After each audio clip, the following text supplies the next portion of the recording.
Buzz Aldrin made that breathtaking first landing.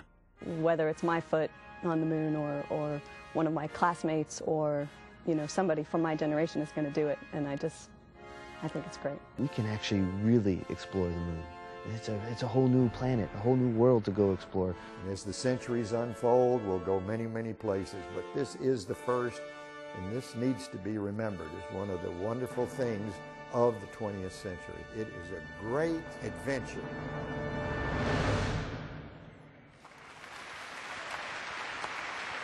Ladies and gentlemen, please welcome your host for the evening, astrophysicist Neil deGrasse Tyson. Good evening. Good evening, everyone. Welcome to the National Air and Space Museum, a museum unlike any other place on this planet. If you have visitors from another country and they want to know what single museum best captures what it is to be American, this is the museum you send them to.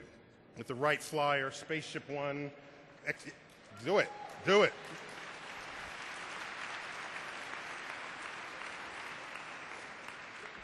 The products of exploration, people risking their lives, their health.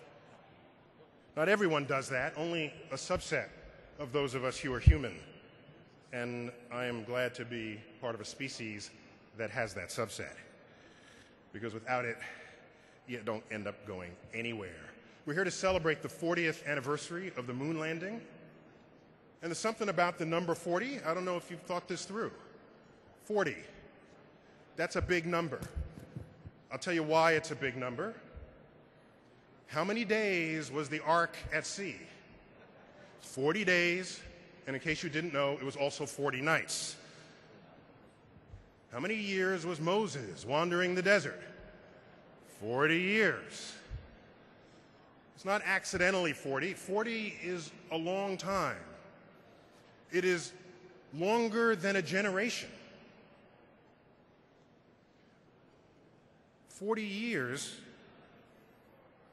What happens after 40 years is that people pass on. And you try to celebrate the 50th, and there's nobody left.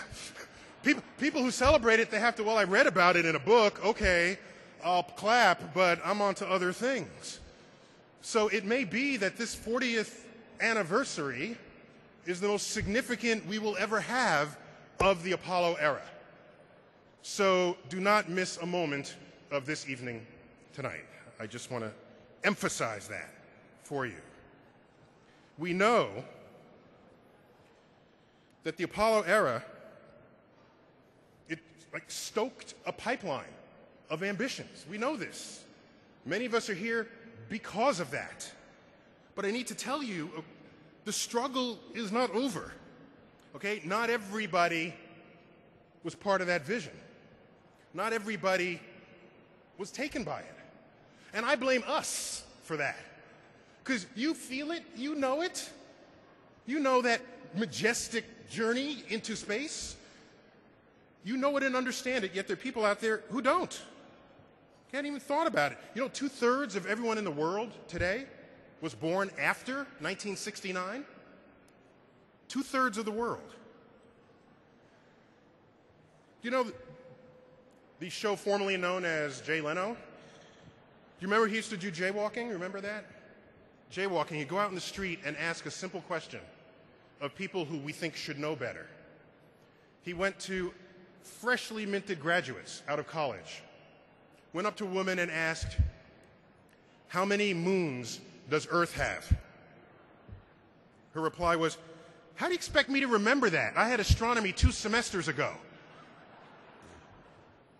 Scares me. Before we begin tonight's program, I want to do something that will practically make me misty-eyed. I want to singularly recognize the first generation of our space explorers. When I call your mission, will the astronauts and the families of the astronauts of those missions please stand and be recognized? From the Mercury program, will astronauts Senator John Glenn and Scott Carpenter stand and be recognized along with their families? Did we lose them? There we go.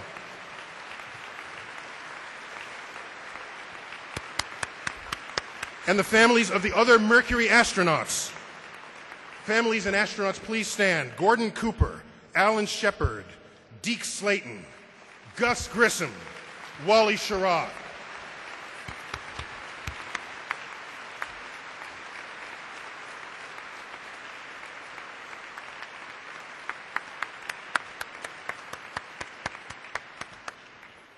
We will skip Gemini, not because it wasn't significant, but because everybody who was in Gemini also flew in either Mercury or Apollo. Will the following Apollo astronauts and their families please stand to be recognized? Wally Schirra, Don Isley, Walt Cunningham, Frank Borman, Jim Lovell, Bill Anders, Jim McDivitt, David Scott, Rusty Schweikert, Gene Cernan, John Young, Tom Stafford, Pete Conrad, Dick Gordon, Alan Bean, Jack Swigert, Fred Hayes, Alan Shepard, Stuart Russo, Edgar Mitchell, Jim Irwin, Al Warden, T.K. Mattingly, Charlie Duke, Ron Evans, Senator Jack Schmidt, and finally the crew from Apollo 11 and their families, Neil Armstrong, Michael Collins, and Buzz Aldrin.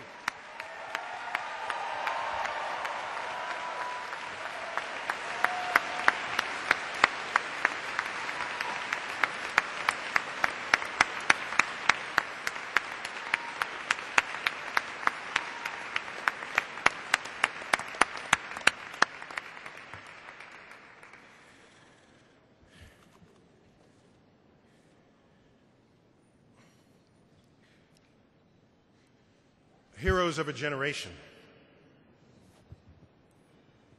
And anyone who's lived the time knows they're heroes who never flew. They're people who mattered to us as a nation. People who will be sadly missed. In particular, Walter Cronkite, who passed away just this past Friday at age 92.